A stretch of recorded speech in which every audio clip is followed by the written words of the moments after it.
Okay, this is a test of throughput on my mini Starlink when it is in the flat orientation rather than tilted for optimal orientation to the satellite arrays. So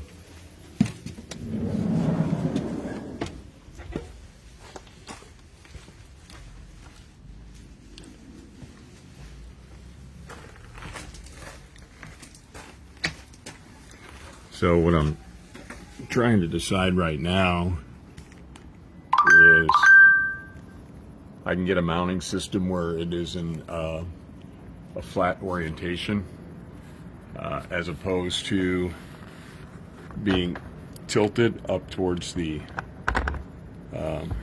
optimal direction. So I'm trying to make that decision. And so this is just a throughput test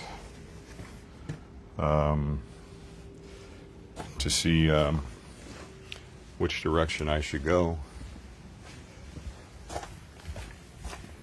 because I'd like to make my decision pretty soon. It's held in place with magnets, and I really don't know how to turn the camera around. Oh, here we go.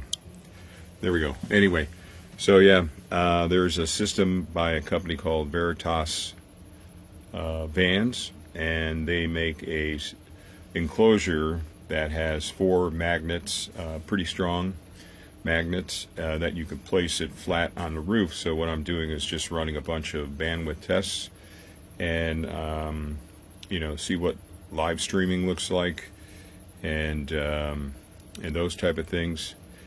Before I make my final decision. It's only like $87 for the enclosure and then like $29 for the 4 magnets. I've done a lot of research. People like it. In the flat orientation, a 1.15 gig file took 10 minutes when I have the dish aligned optimally per the Starlink Mini app. It uploads in or downloads in 5 minutes. Yeah, so a little bit longer, double the time, but to have it up on the roof and out of the way, and I can run the power cable in through a box that comes down through my cabinet in the back. You kind of just set it and forget it. All I have to do is just plug it in. And now that I have the 600 amp hour lithium battery bank, I'm really not sensitive to consuming too much from my house batteries. So based on this test here, I'm probably going to go ahead and spend, that'll be about $150 total. Worst case, down the road, I say, okay, not the best decision. I wasted $150, and again, it may not be the best decision for me based upon my use case. I want to be able to produce videos in the field for the Lori and Bill Retired channel, as well as my Astro Vagabond channel, and I'd like to be able to do the editing when we're traveling and also upload to those 2 channels.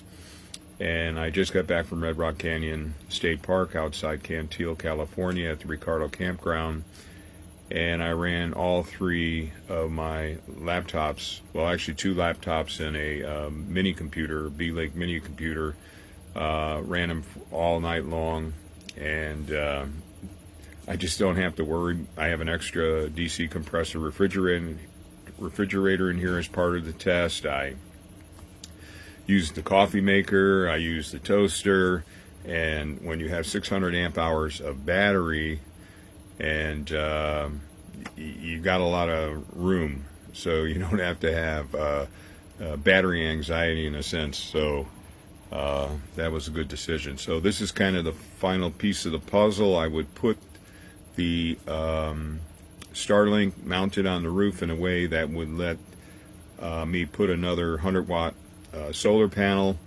up on the roof if I felt I needed it, but the van charges the battery bank when I'm driving. I'm getting pretty good solar input with my 120 watt solar panel that's up there, and worst case I can always run the generator, and the generator would charge the battery bank, and it charges it pretty quickly. So anyway, okay, this is just a test. I'm gonna close out this live stream, and then I'm going to play it back and see if there's been any glitches or anything. But from what I can see so far, should have no problem live streaming, not that I do a lot of it, with the Starlink Mini dish in the flat orientation on the roof. And all right, this is a test.